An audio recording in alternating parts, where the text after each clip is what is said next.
शं वरुणः शन्नो भवत्पर्यमा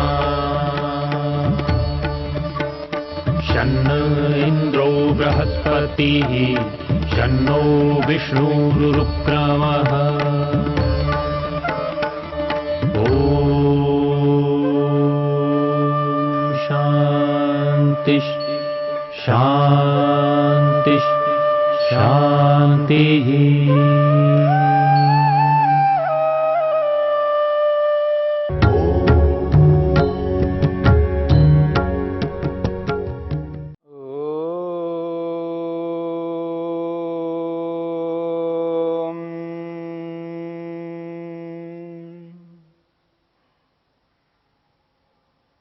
साधन पाद के 20वें सूत्र को लेकर के हम विचार कर रहे हैं।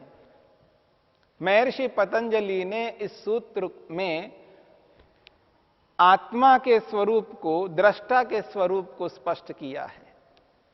दृष्टा दृशि मात्र शुद्धोपि प्रत्ययानुपश्य। महर्षि वेदव्यास ने आत्मा को मन से पृथक बताया है, मन से अलग बताया है। आत्मा मन के समान नहीं है।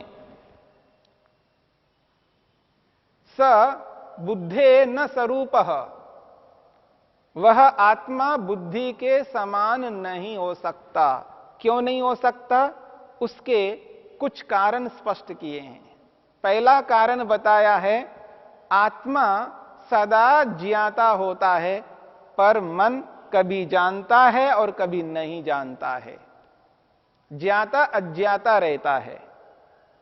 दूसरा कारण बताया है, बुद्धि यानी मन परार्थ होता है।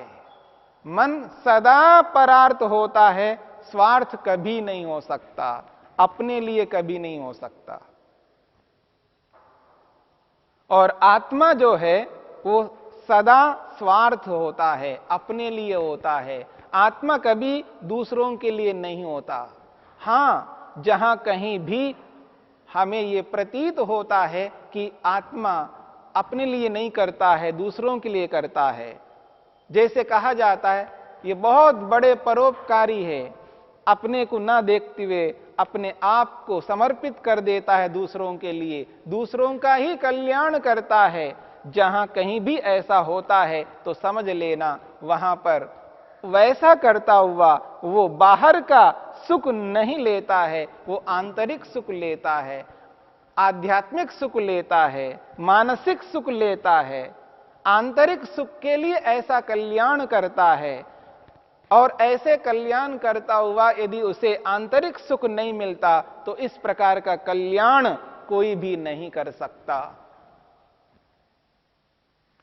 और अगली बात कही है, आत्मा को मन से पृथक बताने के लिए, ये जो मन है ये त्रिगुणा, ये 3 गुणों से बना हुआ है, सत्व रज तम से बना हुआ है। और त्रिगुण होने से अचेतना इति, ये अचेतन है, जड़ है। और आत्मा कैसा है तो उसके लिए स्पष्ट किया है, गुणानाम तु उपद्रष्टा पुरुषः इत्यतो न स्वरूपः। और ये जो आत्मा है ये किस प्रकार है? गुणानाम तु उपद्रष्टा, वो तो सत्व रज तम से उत्पन्न हुए जितने भी पदार्थ हैं, उन पदार्थों की जितना भी ज्ञान मन लाता है, उस ज्ञान को उपद्रष्टा समीप रह करके केवल देखता है, दृष्टा के रूप में है। गुणानाम तो उपद्रष्टा पुरुषः, ये जो आत्मा है केवल उस आए हुए ज्ञान को समीप रह करके देखता है। और मन कैसा है? सारा का सारा उत्पन्न ज्ञान मन में आ रहा होता है, अपने में धारण करता है मन। मन में ही सारा का सारा ज्ञान आकर के ठहरता है, आत्मा में जाता नहीं है। आत्मा तो केवल उपद्रष्टा, वो समीप मन के समीप रह करके उस आए हुए ज्ञान को दूर से ही देखता है, वो दृष्टा है। ये अंतर है मन और आत्मा के बीच में। इसलिए कहा जा रहा है इत्यत न स्वरूपः, इसलिए आत्मा मन के समान नहीं है। महर्षि वेदव्यास कहते हैं अस्तु किम विरूपा इति, अस्तु तर्हि किम विरूपा इति। आत्मा स्वरूप नहीं है तो क्या उससे भिन्न है? विरूप का मतलब है उससे सर्वथा भिन्न है। तो कहते हैं न अत्यंतम विरूपा इति, वो आत्मा सर्वथा भिन्न नहीं हो सकता, कुछ तो मिलता जुलता है, सर्वथा भिन्न नहीं हो सकता, अत्यंत विपरीत नहीं हो सकता। इसलिए कहा न अत्यंतम विरूपा, वो अत्यंत विरूप भी नहीं है। कस्मात, क्यों नहीं है? तो कहते हैं शुद्धोपि असौ प्रत्यय अनुपश्यतः। वो कहते हैं शुद्धोपि असौ, असौ आत्मा, ये जो आत्मा है कैसा है? शुद्ध, ये शुद्ध है, पवित्र है, निर्मल है। प्रत्यय अनुपश्य, वो प्रत्यय को जो ज्ञान आता है बस उसको समीप रह करके देखने वाला होता है, इस कारण से। और जब वो समीप आकर के देखता है और वो अपने आप को उस जैसा मान बैठता है, यही अंतर है। प्रत्यय अनुपश्य। इसी बात को स्पष्ट करते हुए महर्षि वेदव्यास कहते हैं प्रत्ययम बोद्धम अनुपश्यति, बोद्धम प्रत्ययम अनुपश्यति। बुद्धि में आए हुए ज्ञान को वो देखता है। अनुपश्यति, इस बात पर ध्यान देना, वो समीप रह करके देखता है। जो जो ज्ञान बुद्धि में आता है, यानी जो जो ज्ञान मन में आता है, बोद्धम प्रत्ययम अनुपश्यति, बुद्धि में आए हुए ज्ञान को बस केवल देखता है। वो ज्ञान आत्मा में प्रवेश नहीं करता है, आत्मा में प्रविष्ट नहीं होता है, बस समीप रह करके देखता है। बोद्धम प्रत्ययम प्रत्ययम अनुपश्यति। तम अनुपश्यन अतदात्मा अपि तदात्मक इव प्रत्यवभासते। तम अनुपश्यन, उस ज्ञान को देखता हुआ, अतदात्मा अपि, अतदात्मा अपि तदात्मक इव प्रत्यवभासते। और जो जो ज्ञान मन में आता है, जैसा ज्ञान मन में आया है, जब आत्मा उसके निकट से उस ज्ञान को देखता है, उस स्थिति में वो जो ज्ञान आया हुआ है मन में, वो आत्मा उस ज्ञान के समान न होता हुआ भी उस ज्ञान जैसा दिखता है। इस बात को इस रूप में जान सकते, अतदात्मा अपि तदात्मक इव प्रत्यवभासते। जैसे एक व्यक्ति दर्पण के समक्ष खड़ा है, दर्पण के सामने खड़ा है, और जब वो देखता है दर्पण में, तो ये जो शरीर है, पूरा उसका शरीर वो दिखाई देता है। और जो शरीर दिखाई देता है, इस बात को समझने का प्रयत्न करना। आंखों से वो जो रूप है, वो रूप मन के पास पहुंच जाता है। ये जो प्रक्रिया है, उस प्रक्रिया को आपके समक्ष रखता हूं। दर्पण में जो चित्र दिखाई देता है, उसको आंखें ग्रहण करती है। ये जो रूप आया है, दर्पण के अंदर जो रूप आया है, उस रूप को आंखें ग्रहण करती है, आंखें उसको पकड़ लेती है, यानी नेत्रेंद्रिय जो है उस रूप को ग्रहण कर लेती है और उस रूप को ले जाती है मन के पास, और वो रूप मन के अंदर विद्यमान है। उस रूप का चित्र मन के अंदर विद्यमान है, उस रूप का ज्ञान मन के अंदर विद्यमान है। और आत्मा उसके निकट है, और उसके निकट आत्मा ने उस रूप को देख करके वो ऐसा अनुभव करता है, वो रूप ही मैं हूं, वो रूप ही मैं हूं, ऐसा अनुभव करता है। अतदात्मा अपि तदात्मक इव प्रत्यवभासते। समझ में नहीं आता, रूप को ही मैं कैसा अनुभव करता है। ये शब्द तो समझ में नहीं आते हैं, लेकिन व्यवहार में तो यही तो करते हैं। दर्पण के सामने खड़े होकर के मैं ऐसा हूं, यही तो कहते हैं। मैं गोरा हूं, मैं काला हूं, मैं सांवला हूं, मैं नाटा हूं, मैं लंबा हूं, मैं मोटा हूं, मैं पतला हूं। ये मैं क्या है? शरीर तो है। इस शरीर को ही तो मैं समझता हूं, पर मैं अलग हूं, शरीर अलग है। पर आत्मा यही अनुभव करता है, मैं ऐसा हूं, मैं ऐसा हूं। वो तो जो रूप को बोले तो आपको पकड़ में नहीं आया। जो आया हुआ मन में रूप है, उस रूप को ही मैं अनुभव करता है, यह समझ में नहीं आता। लेकिन यह तो समझ में आ रहा है कि शरीर को मैं समझ रहा है। शरीर मैं नहीं है, यानी शरीर आत्मा नहीं है, पर उस शरीर को आत्मा समझ रहा है। बस इसी प्रकार चाहे वो रूप हो, रस हो, गंध हो, शब्द हो, स्पर्श हो, संसार का कोई भी वस्तु, कोई भी संसार की वस्तु हो, कोई भी संसार का पदार्थ हो, किसी भी प्रकार की वस्तु, किसी भी प्रकार का पदार्थ, कोई भी तत्व जिसको इंद्रियों के माध्यम से हम ग्रहण करते हैं और वो मन में आता है, उस मन में आए हुए को आत्मा केवल दृष्टा बन करके देखता है। प्रत्यय अनुपश्य, प्रत्यय ये जो ज्ञान है, बुद्धि में आया हुआ ये जो बोध है, उसको बस केवल पास से देखता है। तम अनुपश्यन, उस ज्ञान को निकटता से देखता हुआ, तदात्मा अतदात्मा अपि, वो उस रूप में ना होकर के भी तदात्मक इव प्रत्यवभासते, उसी जैसा अपने आप को अनुभव करता है। ये उसके समान अपने आप को अविद्या के कारण से, मूर्खता के कारण से इस प्रकार अनुभव करता है। तथा चोक्तम, ऐसा ही किसी ऋषि ने कहा है। अपरिणामिनी ही भोक्तृशक्ति ही, अपरिणामिनी ही भोक्तृशक्ति, ये जो भोक्ता है, भोग करने वाला आत्मा है, पुरुष है, ये कैसा है?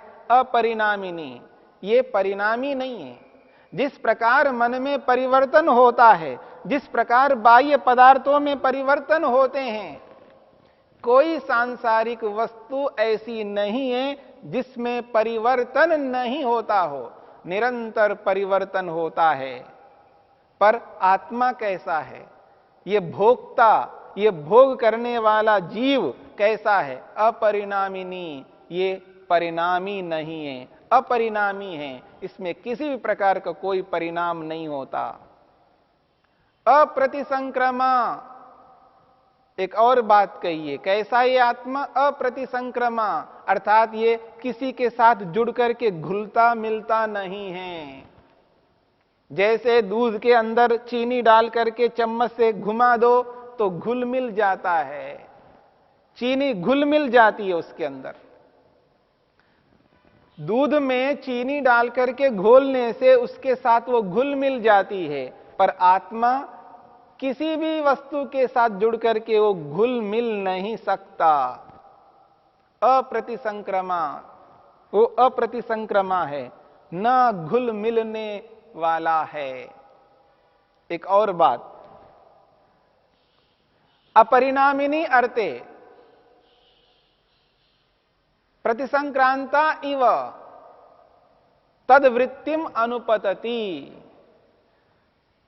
अपरिणामिनी, आत्मा तो अपरिणामिनी है, पर परिणामिनी अर्थे जो परिवर्तनशील पदार्थ है, जो परिणाम को प्राप्त होने वाला पदार्थ है, जैसे कि मन ये परिणामी है, उसके साथ जुड़ करके परिणामिनी अर्थे प्रतिसंक्रांता इवा, उसके साथ मानो घुल मिल जाता है, उसके साथ जुड़ करके ऐसा लगता है उसके साथ घुल मिल गया हो, मानो घुल मिल गया हो। घुलता मिलता नहीं है लेकिन ऐसा प्रतीत होता है। जब उसके साथ जुड़ करके मानो घुल मिल गया हो तब तद वृत्तिम अनुपतति, उस वृत्ति को, उस ज्ञान को देखता है जो उस मन में आया हुआ है। रूप रस गंध स्पर्श से संबंधित जो भी ज्ञान है उसको देखता है और देख करके वो यही अनुभव करता है, मैं ऐसा हूं। यही अविद्या है। तद्वृत्तिम अनुपतति तस्याश्च प्राप्त चैतन्य उपग्रह रूपायाः बुद्धिवृत्ते अनुकार मात्रतया, बुद्धिवृत्ति अविशिष्टा ही ज्ञान वृत्ति इति आख्यायते। होता क्या है, जब आत्मा मन के निकट है, या यूं कहिए मन आत्मा के निकट है, तो मानो आत्मा के कारण से मन चेतनवत हो जाता है। जैसे मन के निकटता के कारण से आत्मा उस जैसा बन जा रहा है, उसी प्रकार मन भी आत्मा के निकटता के कारण से वो जड़ होता हुआ भी चेतन जैसा बन जाता है। उसी बात को लेकर के यहां पर स्पष्ट किया जा रहा है। तस्याश्च प्राप्त चैतन्य उपग्रह रूपायाः, उस मन के आत्मा के निकटता के कारण से मानो चेतन जैसा बन करके बुद्धिवृत्ते अनुकार मात्रतया, उस बुद्धिवृत्ति, उस मन में आया हुआ उस ज्ञान के अनुकार, उसके अनुरूप होकर बुद्धिवृत्ति अविशिष्टा ज्ञान वृत्ति रीति आख्यायते, जो आत्मा को ज्ञान हो रहा है वो ज्ञान बुद्धिवृत्ति अविशिष्टा, बुद्धिवृत्ति के समान हो रहा है। यानी जैसा ज्ञान मन में आया है और उस ज्ञान को आत्मा देखता हुआ अपने आप को उस जैसा मान बैठता है। जैसे शरीर को देख करके अपने आप को शरीर मानता है, ठीक इसी प्रकार रूप रस गंध स्पर्श शब्द नाना प्रकार के ज्ञान जब मन में आते हैं, उनको देखता हुआ अपने आप को उन जैसा मान बैठता है। यही अविद्या है। यह है कुछ उस आत्मा का मन के साथ समानता दिखाई दी, अत्यंत विरूप नहीं है, कुछ तो उसके साथ जुड़ा हुआ है। सत्ता की दृष्टि तो समानता है, पर निकटता के कारण से आत्मा अपने आप को जड़ समझने लगता है, अर्थात रूप रस गंध स्पर्श के साथ जुड़ करके अपने आप को उस जैसा मान बैठता है। यानी जैसे शरीर को देख करके शरीर को और अपने आप को अलग नहीं मान पाता है, ठीक इसी प्रकार रूप रस गंध स्पर्श शब्द समस्त विषयों को देखता हुआ अनुभव करता हुआ अपने आप को उनसे पृथक मान नहीं पाता है। यही वृत्ति सारूप्यम है। वृत्ति को और अपने आप को, उस ज्ञान को और स्वयं को अलग न मानना, यही यहां पर स्पष्ट किया जा रहा है। यही अविद्या है। इस अविद्या को दूर करना हम सबका परम कर्तव्य है।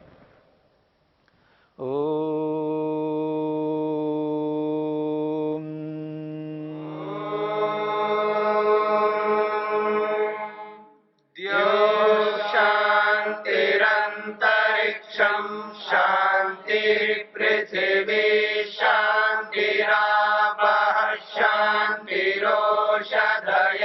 शांतिः वनस्पतयः शांतिर्विश्वे देवा शांतिर्ब्रह्म शांति सर्वं शांति शांतिरेव शांति क्षमा शांतिरेधि। ओम शांति शांति शांति। शान्तिः